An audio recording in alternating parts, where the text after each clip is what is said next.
right. It's a new day. It's a new week. It's a new episode of Your Daily Scrum. I'm professional Scrum trainer Ryan Ripley. That is professional Scrum trainer Todd Miller.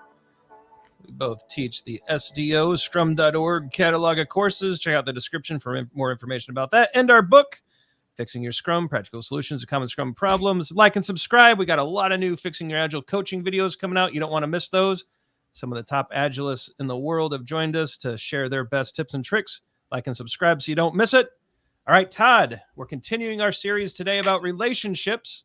What have you cooked up for us today? Scrum Master and organization. So how, as we talk about quite a bit in the advanced Scrum Master class, how that a Scrum Master needs to be working outside of their Scrum team. And pop the Scrum bubble. Yeah. Right? Yep. Yeah. So, we're talking a lot about how you get kind of insulated in this Scrum team world and tend to lose sight on what's outside of you. Not everybody understands what a sprint is, right? Not everybody understands why you have a sprint review. And not that you necessarily need to teach them that. You may, it could potentially come up, but there's a lot of things that you need to do outside of your Scrum team to help foster a Agile environment in your workplace, right? And so we have a bunch of ideas here that I think that the people in our course really came up with. That we keep using the same example, and I think it's great. Creating awareness outside of the team. Ryan, you mentioned pop the Scrum bubble. What do you see? I like this idea of a Scrum Master confronting and resolving impediments that may be caused by the organization. Right? We can't just let, this is how we've always done it, or procurement takes forever to get stuff. Whatever the thing is. By the way, procurement people, I love you. Worked in your space for a long time.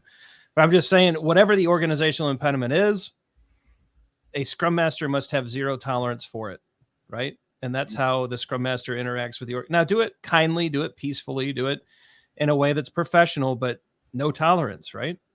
I also like that along with that, helping the team focus on valuable increments. Our focus is on delivery, which is why we get rid of impediments, and then we want value. What do people actually need? What do you see, Todd? Yeah, I think before we go over to what happens when they don't collaborate, let's like stakeholders or even like ancillary aspects of the organization. I think of maybe we should talk to budgeting and accounting about how we do these things now, right? In conjunction with our product owner who owns the budget. And here's a stakeholders indicate their desirable outcome. Why is a Scrum Master? Wouldn't you be working with the stakeholders, right? It's not to say that your conversations are going to be the same as what a product owners are, right? The product owners are out there being an opinion aggregator, but your vantage point in your conversations with stakeholders could be that impediment removal. Help me. I need something really difficult to move out of the way, or this is how your life might be a little bit different. This is what delivery is like now. Do you have any input into what we're doing, how we're going from a process perspective, right?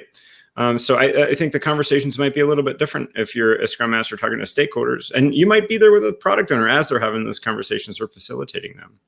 This could be a little. I mean, if I don't mention leadership, I think it'd be kind of weird, right?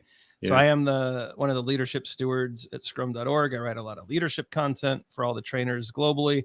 And it made my heart sing when I saw that this class said, Scrum Master working within the organization breeds Agile leadership. Could not agree more. We need the Scrum Masters working to make sure that servant leadership mindset is proliferating throughout the organization, and that executives and middle managers are looking for ways to create environments where teams can be successful. A lot of that goes back to partnering with the Scrum Master to remove organizational impediments, right? Yeah. And that's where I start to go to these gray sticky notes and what happens when they don't, right? Yep. Poor quality, right, is a huge indicator. Work isn't getting done. No, delivery is not happening, right? Processes across the organization may be ineffective. How about dependency nightmares, right? Dependencies everywhere up at that. Dependencies everywhere.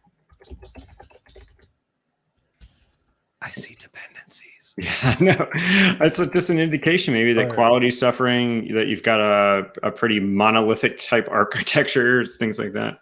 Yeah. Maybe too much influence from the org, right?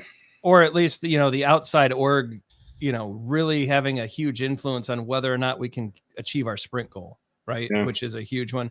I think this class did a great job on identifying the impacts of positive and negative collaboration here between the Scrum Master and organization. Quite honestly, agility won't take root if a Scrum Master refuses to engage in the organization. The Scrum Master is the Agile coach to the organization. There's no way around it. That's part of your role. And if you're not doing that, these gray boxes are going to, I'd imagine you'll see many of these. Yeah. Delivery won't happen. Work doesn't get done. Difficult to adhere to Scrum. The Scrum practices across the organization are going to be different and probably ineffective, right? Scrum is a micromanagement framework. Yeah, a framework, to output framework. Yeah. It's not a good situation. And so this is why we say Scrum Masters pop the Scrum bubble, get out into the organization. If you're confused about how to do this, again, not to be promotional, our book is about this. Yeah. We wrote our book, Fixing Your Scrum, to really encourage the Scrum Master to get out there and to do some great things and some tips and ideas and some techniques to diagnose and solve problems. You've got to get out there and do this, or else, like we said, a lot of the delivery and the Scrum practices just fall apart. So go do it. Go forth and do some good things. Todd, I think it's end screen time. End screen. All right. Be sure to like and subscribe. Never miss an episode. Check out the socials. All of the socials are over there. Facebook, LinkedIn, and Twitter are pretty active. We're still figuring out the Instagram. We'll get there someday. The videos below are popping up. The algorithm thinks you'll like them. We do too. But for Todd Miller, I'm Ryan Ripley. Go forward, do some great things. If you're a Scrum Master, get in the organization this week. It's Monday. It's a new week. It's a new start. Go and do it. Have that first conversation if you've never had one before. Have a follow-up if you already have. But let's get in the organization. Let's get some agility flowing. Let's help our teams thrive. Let's build those environments they need. Leave us your comments. Let us know how it goes. Ask us your questions. And we'll see you tomorrow.